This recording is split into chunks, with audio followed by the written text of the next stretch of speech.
할렐루야. 찬송 540장을 드린 후에 기도드리겠습니다. 540장입니다.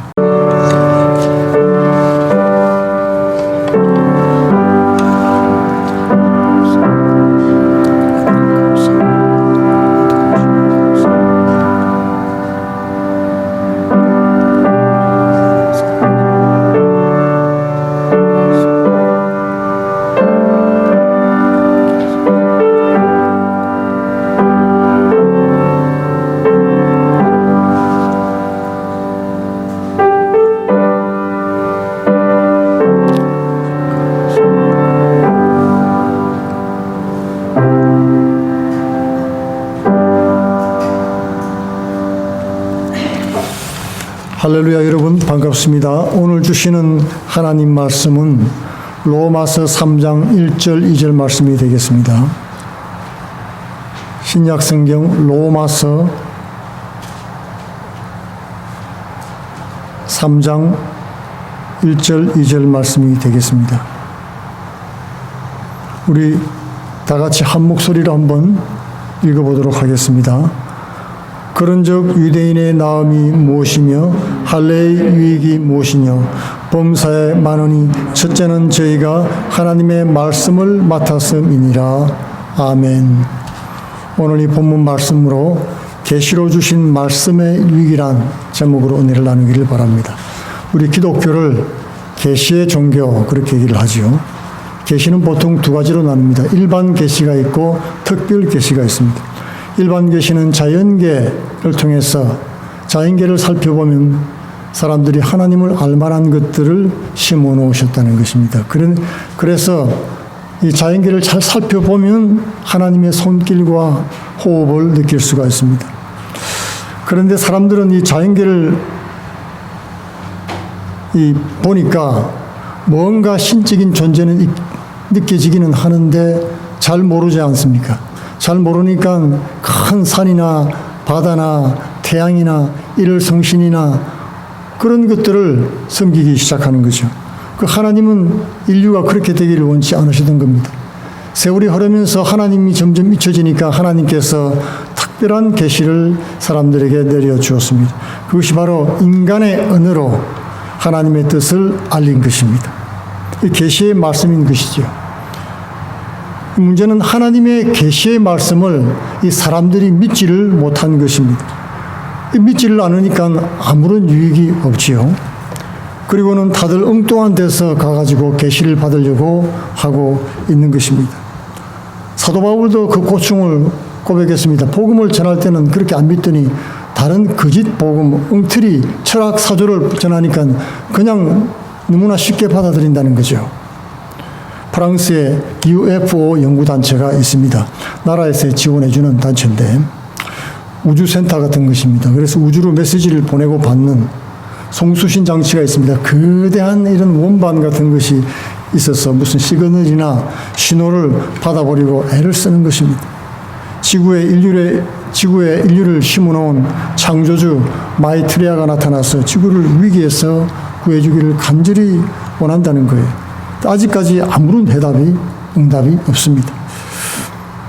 그런데 여러분, 하나님께서 인류에게 이미 메시지를 보내주셨습니다. 못 알아듣는 어떤 시그널이나 그런 것도 아니고 구말리 그런 장천에서 암호를 통해서 연결해오는 그런 것도 아닙니다. 인격적으로 대화하고 알아듣도록 말씀을 해주신 것입니다. 성령의 감동으로 계시해 주신 성경 말씀이 그것입니다. 인류가 하나님 말씀을 거역하고 범죄했기 때문에 이제 죄짓고 죽게 됐다. 이제 그러므로 메시아 예수 그리스도를 보낼 테니까 누구든지 저를 믿으면 구원을 받을 것이다. 이 예수 그리스도 이름 외에는 어느 누구도 인류를 구원할 자를 보낸 적이 없다. 그렇게 밝히시고 예수님을 보내주시고 인류의 죄와 저주를 십자가에서 다 도말했습니다. 그리고는 생명길을 열어주신 것입니다. 이것이 바로 신약 성경의 복음의 말씀입니다. 오늘날 이렇게 복음이 큰 소리로 외쳐질 때도 없었습니다. 그런데 왜 사람들은 그 말씀을 못 들을까요?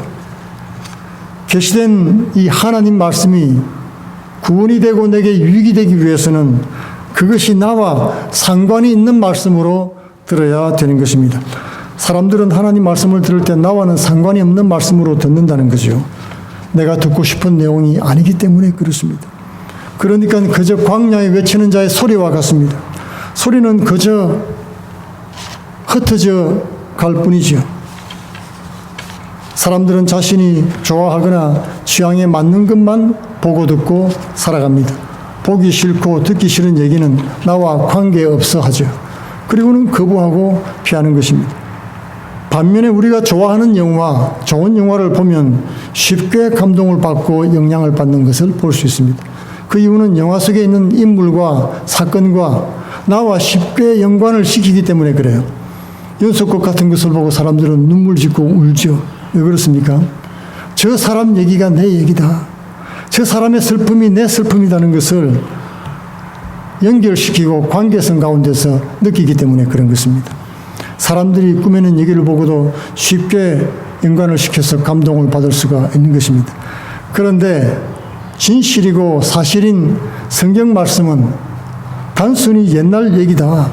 오늘 나와는 상관이 없다고 사람들이 생각을 하는 것입니다. 성경은 하나님의 사랑의 편지지요.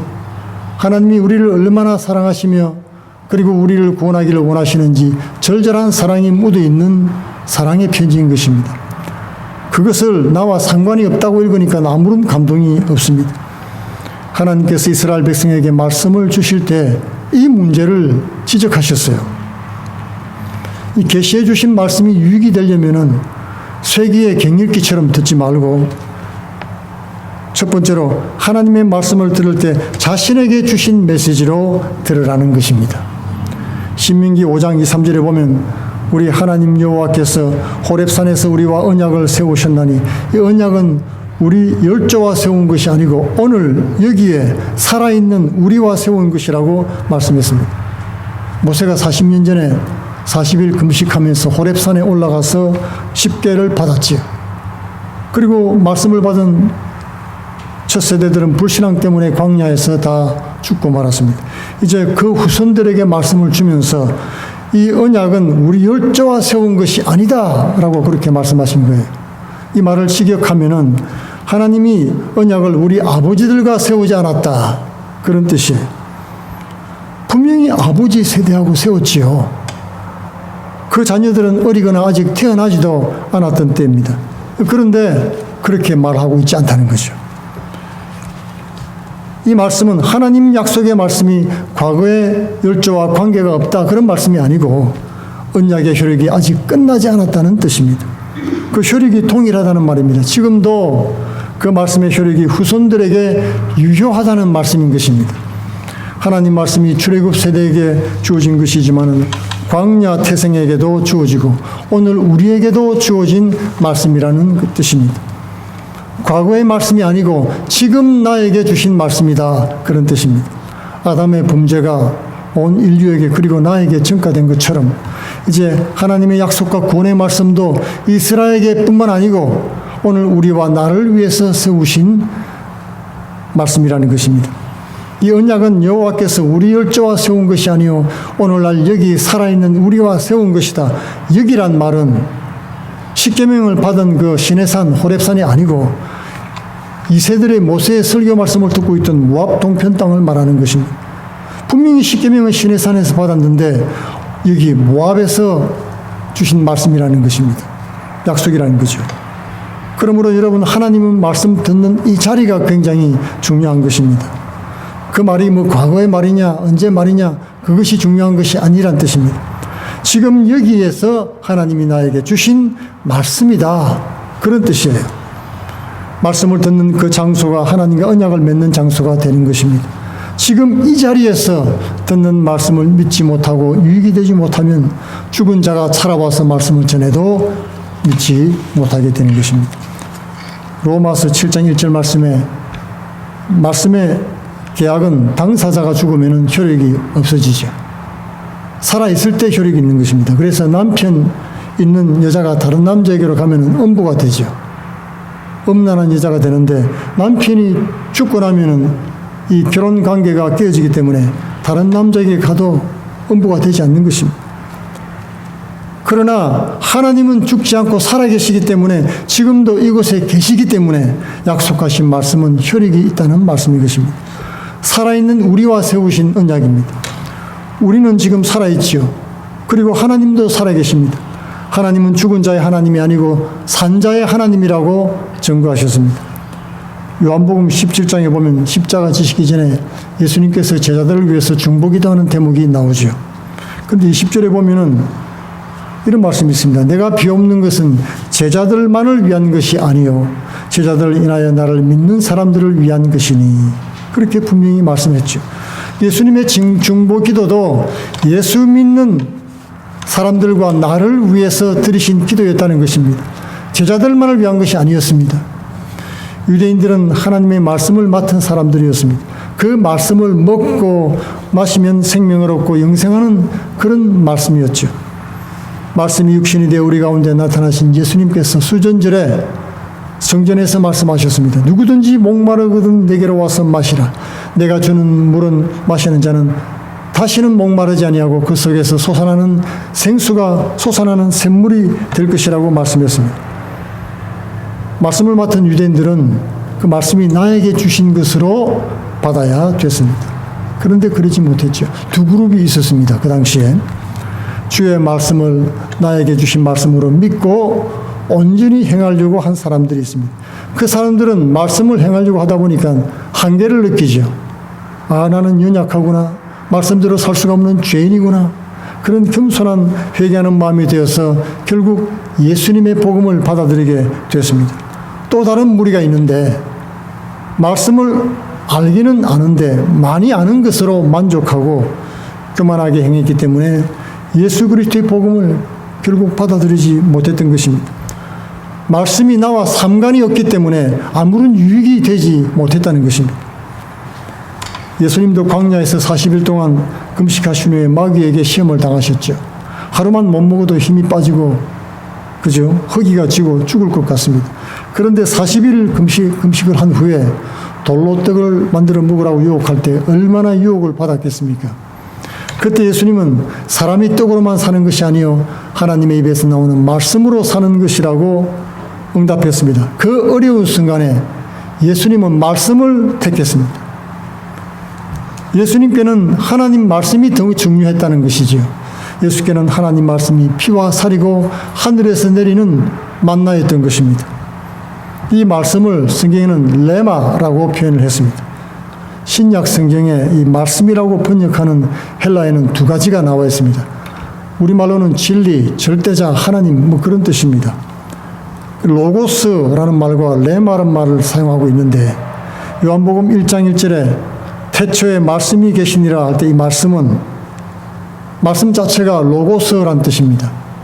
그런데 레마라는 말이 있는데 성령의 감동으로 내게 주어진 그런 개별적인 말씀이다 그런 뜻입니다. 나는 하나님 말씀을 먹고 산다. 그럴 때 이 말씀은 레마란 뜻이죠. 데살로니가 전서 2장 13절에 너희가 우리에게 들은 바 하나님의 말씀을 받을 때에 사람의 말로 아니하고 하나님 말씀으로 받음이니 진실로 그러하다. 이 말씀이 또한 너희 믿는 자 속에서 역사하느니라. 이 사도 바울이 말씀을 전가할 때 그 설교를 들을 때 하나님 말씀으로 받고 나에게 주신 말씀으로 받아들일 때 구원이 있고 역사가 나타났다고 지금 말씀하는 것입니다. 하나님 말씀으로 받아들일 때 레마가 역사한다는 말입니다. 개인적으로 하나님 말씀이 역동적으로 내 삶 속에 나타난다는 뜻이지요. 모든 사람이 다 함께 하나님 말씀을 들을 수 있습니다. 그러나 듣는 사람에게 다 레마가 되는 것은 아닙니다. 이 말씀이 내게 주신 말씀이라고 믿어질 때 레마가 되는 것입니다. 그럴 때 은혜도 되고 기쁨이 있는 것입니다. 그럴 때 예수님처럼 빵 문제나 경제 문제보다 하나님 말씀이 더 중요하다고 고백할 수 있게 되는 것입니다. 말씀이 내게 레마가 되지 않으면 그저 좋은 말씀이다라고만 생각하게 되는 것입니다. 말씀을 가지고는 있지만 아무런 유익이 없었던 유대인들과 같습니다. 그렇게 끝나고 마는 것입니다. 도전을 받아도 변화가 없습니다. 하나님 말씀이 내게 주신 말씀, 세우신 그런 개인적인 말씀으로 받을 때 유익이 된다는 것입니다. 두 번째로 하나님의 말씀은 듣고 배우고 행할 때 유익이 됩니다. 유대인들의 나음이 무엇이뇨? 하나님 말씀을 맡았습니다. 유대인들은 참 기회가 좋죠. 가까이 하나님 말씀이 주어졌잖아요. 보고 듣고 배울 수 있는 기회가 누구보다도 가깝게 있다는 것입니다. 그래서 유대인들은 부러움을 살 수 있습니다. 어쩌면 저들은 저렇게 하나님으로부터 사랑을 받고 말씀을 맡았을까? 그런데 하나님께서 말씀을 주신 이유는 말씀 자체를 모셔놓고 보존하라는 뜻이 아니었습니다. 그 말씀을 듣고 배우고 행하라고 주신 말씀이죠. 이스라엘 민족이 하나님 말씀을 부지런히 듣고 배우고 순종할 때는 하나님께서 함께 하시고 그들에게 복을 주었습니다. 이른 비와 늦은 비를 때를 맞춰 내려주시고 우양과 떡 반죽 그릇까지도 복을 주셔서 들어가나 나가나 복을 받게 하셨습니다. 그래서 하나님이 함께 하신다는 것을 이방 민족들이 다 알도록 만들어 주셨어요. 그러나 이스라엘 민족이 하나님 말씀을 더 이상 듣거나 배우기를 멈췄을 때 하나님을 잊어버리고 배도하고 말았습니다. 그 결과는 비참했습니다. 고난의 연속이었습니다. 사회 안정이 무너지고 자연재해와 또 전염병에 시달리고 전쟁에 패하고 결국 나라가 망하는 그런 결과를 맞게 된 것입니다. 하나님 말씀을 가지고만 있고 듣지도 배우지도 않고 행하지도 않으면 이웃이 하나님의 영광을 알 길이 없는 것입니다. 구운 길도 알 수가 없지요. 우리가 하나님 복음의 말씀을 알고 입 닫고 앉아 있으면 어떻게 이웃들이 복음을 듣고 믿고 나올 수가 있겠습니까? 선한 율법 말씀을 갖고 이방인처럼 악을 행하면 도리어 하나님이 이방인족에 모독을 받는다고 말씀을 했던 것입니다. 계시록 1장 3절 말씀에는 이 예언의 말씀을 읽는 자와 듣는 자가 그리고 그 가운데 기록을 한 것들을 지키는 자들이 복이 있다고 말씀했습니다. 믿음은 들음에서 나고 들음은 그리스도의 말씀으로 말미암았다고 말씀한 것입니다. 고린도전서 4장 15절에는 그리스도 예수의 안에서 복음으로서 내가 너희를 낳았다고 말씀했습니다. 그러니까 복음을 들으면 새롭게 출생한다는 것입니다. 말씀을 받을 때 그리스도인이 되는 것입니다. 성도들이 이만큼 살아가는 것도 하나님의 말씀을 들었기 때문입니다. 우리나라가 이렇게 잘 살게 된 것도 복음의 말씀을 통해서 시작된 것입니다. 말씀을 들음으로 그리스도인이 되고 말씀을 통해서 새롭게 변화되어 나가는 것입니다. 말씀을 들을 때 마음밭에 하나님 말씀이 심겨지고 싹이 트고 자라날 수가 있습니다. 또 말씀을 배워야 되는 것입니다. 배운다는 것은 때가 있지요. 때를 놓치면 배울 길이 없고 너무 힘이 듭니다. 저도 좀 늦게 신학을 시작해서 고생을 많이 했습니다. 자녀도 길러야지요. 학교도 가야지요. 교회에서도 섬기고 봉사해야지요. 직장도 가져야지요. 몸이 몇 개가 있어도 감당을 못할 만큼 힘이 든 것입니다. 기회가 왔을 때 열심히 하는 것이 좋습니다. 하나님 말씀을 가르치든지 배우든지 해야 됩니다. 가르치면서 배우기 때문에 그렇고 말씀을 배울 때 깨달아지는 것입니다. 신앙인격은 말씀이 깨달아지고 또 깨달은 대로 실천할 때 쌓여가는 것입니다. 시편 49편 20절 말씀에는 깨닫지 못하면 짐승과 같다고 말씀하죠. 깨닫는 것은 하나님의 은혜요 지혜인 것입니다. 이단에 넘어간 사람들의 공통점이 있습니다. 열심히 있어요. 정말 열심히 믿어보려고 애쓰는 사람들 중에 불의에 속하는 것입니다. 그러나 성경을 제대로 알지 못하고 배우지 못했기 때문에 이단에 쉽게 넘어갑니다. 성경을 들은 풍월로 뜨문뜨문 알고 있을 때 유혹이 들어오면 걸려 넘어지게 되는 것입니다. 우리 인류의 조상 하와 할머니도 그랬죠. 하나님 말씀을 알고 있을 때 확실히 알고 있어야 되는데 대충 알고 있었습니다. 마귀가 이 말씀을 정말 이 과일을 따먹지 말라고 하더냐. 만지지도 말라고 그랬다고 말씀을 드렸잖아요. 하나님 말씀이 정확하게 알고 있어야 되는데 자기 마음에 유혹이 들어오기 때문에 그 말씀에다가 더하고 빼는 그런 일을 하게 되는 것이죠. 이 말씀을 제대로 확실히 알고 있으면 겸손하게 됩니다. 말씀대로 사는 것이 얼마나 힘든지 알게 되죠. 그리고 사람을 쫓아다니지 않게 되는 것입니다. 에베소 성도들은 사도 바울에게 엄청난 은혜를 받았습니다. 에베소 시 자체가 들썩했죠. 그들을 쫓아내고 죽이려고 사람들이 폭동과 데모를 일으키기까지 했습니다. 전직 마술사들이 있었는데요. 그 사람들은 은 5만이나 되는 마술하는 책들을 다 불태우고 말았습니다. 예수 믿고 변화된 것입니다. 귀신들이 쫓겨나가고 이방신들을 다 버렸습니다. 그러나 그 사람들은 그 받은 은혜에 머물지 않고 말씀을 교육을 받았던 것입니다. 그 더운 지방에 다 낮잠 자는 낮 시간 동안에 그 시간을 이용해서 두란노 서원에서 2년 반 동안 성경을 배우고 연구를 했던 것입니다.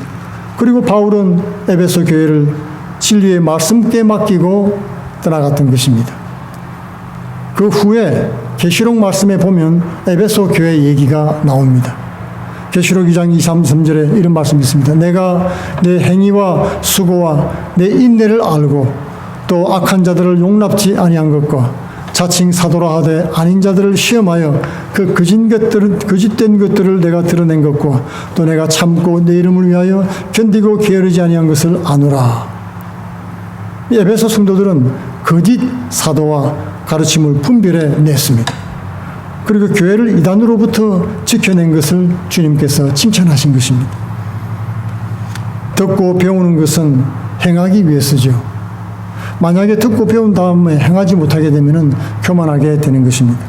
겸손한 사람은 말씀을 듣고 행하게 되는 것입니다.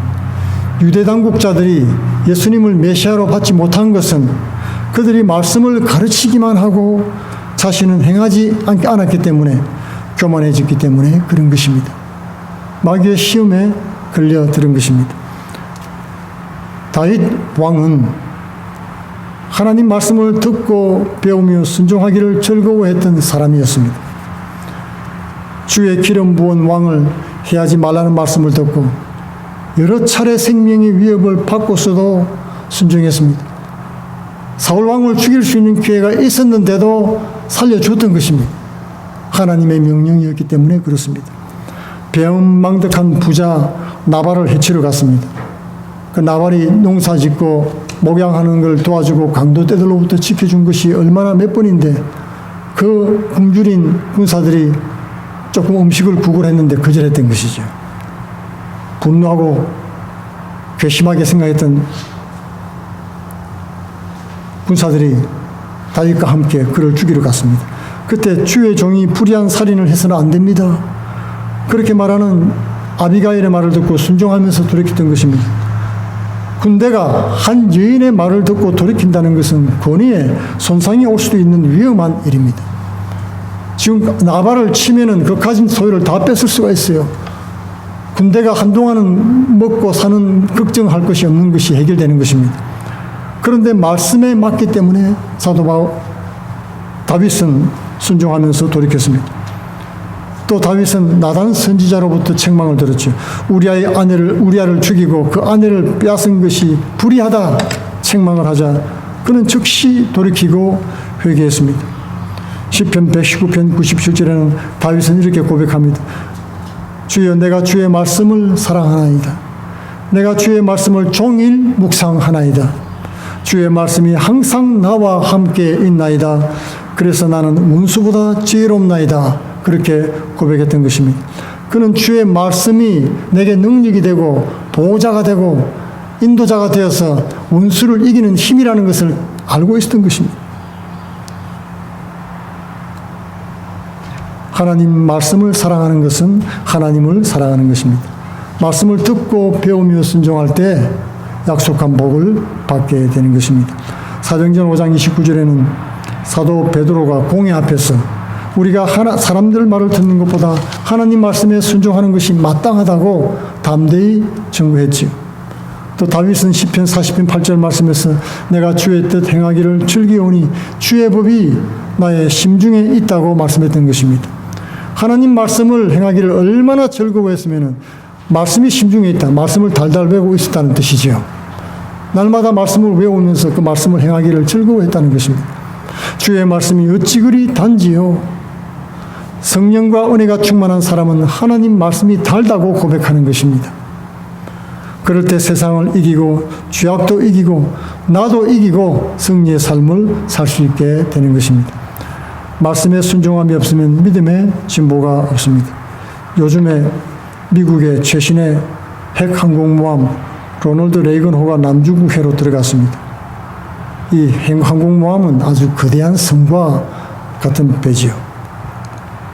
전장이 382.8m, 폭이 76.8m, 속력은 30노트나 됩니다.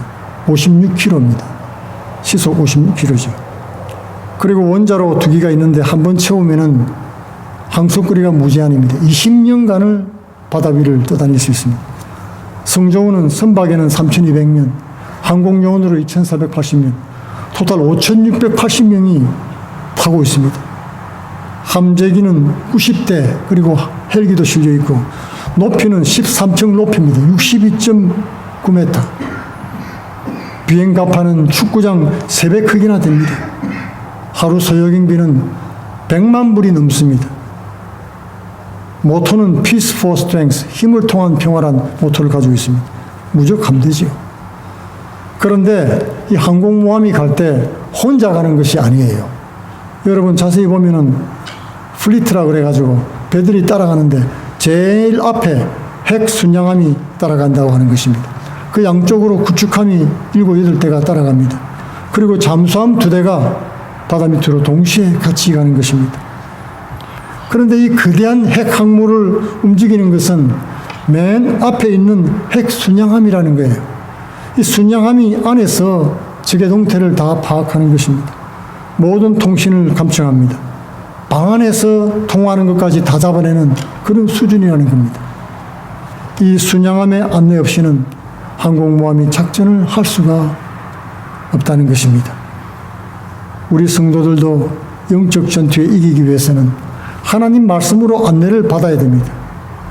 하나님 말씀에 붙잡혀 살아야 되는 것입니다. 하나님의 능력을 맛봐야 되는 것입니다. 신앙은 하나님과 나와의 바른 관계를 말하는 것입니다. 하나님과 나 사이의 관계는 무엇입니까, 여러분? 말씀하시는 자와 듣는 자의 관계인 것입니다. 어떻게 해야 하나님과 바른 관계를 가지고 살 수 있을까? 그것은 지금도 살아계신 하나님, 그분의 말씀을 오늘 주시는 말씀으로 알고 받는 것입니다. 그리고 그 말씀을 듣고 나의 것으로 받아서 실천할 때 우리는 하나님과 바른 관계를 맺고 말씀의 유익을 누리게 되는 것입니다. 우리 모두 풍성한 말씀의 능력과 은혜를 누리는 성도 되기를 축원드리겠습니다. 다 같이 기도하겠습니다. 고마우신 아버지, 이 세상 사는 동안에 우리의 삶의 목적이 무엇이며 왜 사는가를 생명 말씀을 통해서 알려주시니 감사합니다. 하나님이 우리를 얼마나 사랑하시며 귀하게 여기시는 것을 말씀을 통하여 깨달음으로 우리가 기쁨으로 주님 앞에 나오며 감사함으로 주님 앞에 나왔습니다. 어렵고 환난 가운데 있는 아버지 시간이 있을지라도 주의 약속의 말씀을 믿으며 말씀대로 행할 때 주의 능력을 체험하는 복된 주의 성도들 다 되게 하여 주옵소서. 말씀으로 세상을 이기며 말씀을 전파하는 복된 사명을 잘 감당하도록 역사하여 주옵소서. 예수님 이름으로 기도합니다. 아멘.